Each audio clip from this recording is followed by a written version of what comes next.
খিদিরপুরের ভূকৈলাস রোডের বাসিন্দা আসগার হোসেন ঠিকাদারি এবং প্রমোটিং করতেন। সূত্রের খবর, তারাতলায় বেহেরা ব্রাদার্সের এই গোডাউনটি তৈরির দায়িত্বে ছিলেন তিনি। বুধবারের গোডাউন বিপর্যয়ে তাঁরও মৃত্যু হয়েছে।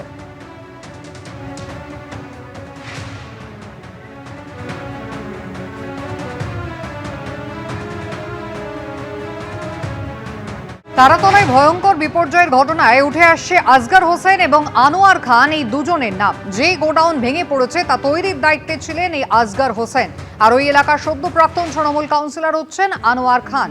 এই দুজনের সঙ্গে ফিরহাদ হাকিমের সম্পর্কের অভিযোগ সামনে আসছে, যদিও বিপর্যয়ে মৃত্যু হয়েছে আসগার হোসেনের। তারাতলায় ধ্বংসস্তূপের মধ্যে যে হলুদ হোর্ডিং রয়েছে, যেখানে অয়ন ট্রেডার্স লেখা রয়েছে, যে ফোন নাম্বারটা দেওয়া রয়েছে সেই ফোন নাম্বার হচ্ছে আসগার হোসেনের।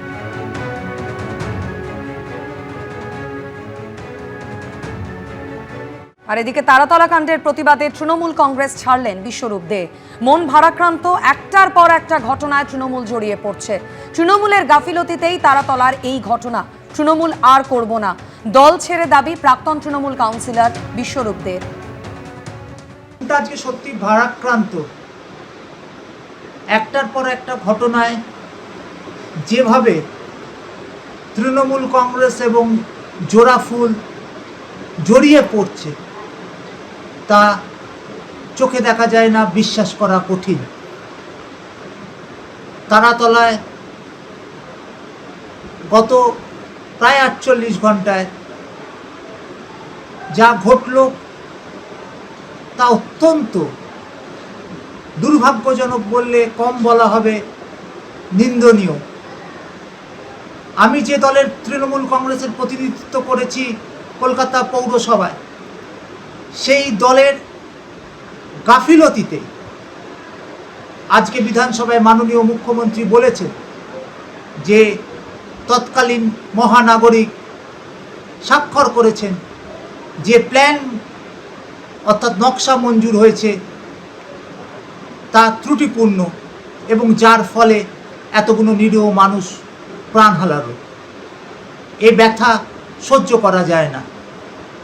আমি তাই সিদ্ধান্ত নিচ্ছি যে তৃণমূল কংগ্রেস আর করা যাবে না, আর করবও না। মিউনিসিপ্যাল বিল্ডিং কমিটির বৈঠকে তো মেয়রের থাকারই কথা নয়, সেখানে শুধু বিশেষজ্ঞদের থাকার কথা। তাহলে তা মানা হলো না কেন? ঘণ্টাখানেক সঙ্গে সমান অনুষ্ঠানে এই প্রশ্ন আইনজীবী ফিরদৌস শামীমের। এই নথিতে দেখা যাচ্ছে যে গ্রেফতার হওয়া শম্ভুনাথ বেহেরা, মানে বেহেরা ব্রাদার্সের অংশীদারের আবেদনপত্রের ভিত্তিতে মিউনিসিপ্যাল বিল্ডিং কমিটি বা এমবিসির বৈঠক বসেছিল, আর তার রেজলিউশন হচ্ছে, শেষ বাক্যটায় আসুন, প্রচণ্ড গুরুত্বপূর্ণ, there is no violation of building rules as such. ভাবুন, আর তাতে সই করছেন কে? খোদ প্রাক্তন মেয়র, যিনি একই সঙ্গে বিল্ডিং বিভাগের মেয়র পরিষদ ফিরহাদ হাকিম। এই এমবিসির কাজ কি? ওটা রুল 38-এ বলা আছে। এমবিসি কি করবে? একটা প্ল্যান স্যাংশন করলো, তারা পাঠাবে মেয়রিয়াল কাউন্সিলে।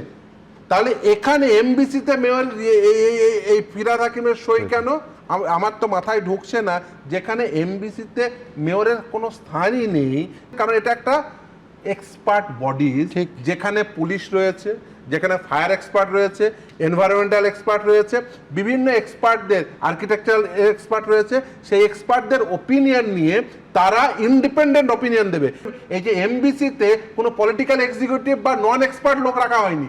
এক্সপার্ট ওপিনিয়ন, দেন পলিটিক্যাল এক্সিকিউটিভ, দেন স্যাংশন প্ল্যান, দেন ইলেকশন, একটা বিল্ডিং ইলেকশন। এক্ষেত্রে কিন্তু সেই আইন এখন প্রাইমা ফেসি যা মনে হচ্ছে, সেই আইনের সম্পূর্ণ ভায়োলেশন হয়েছে। এবিপি আনন্দ, এগিয়ে থাকে, এগিয়ে রাখে।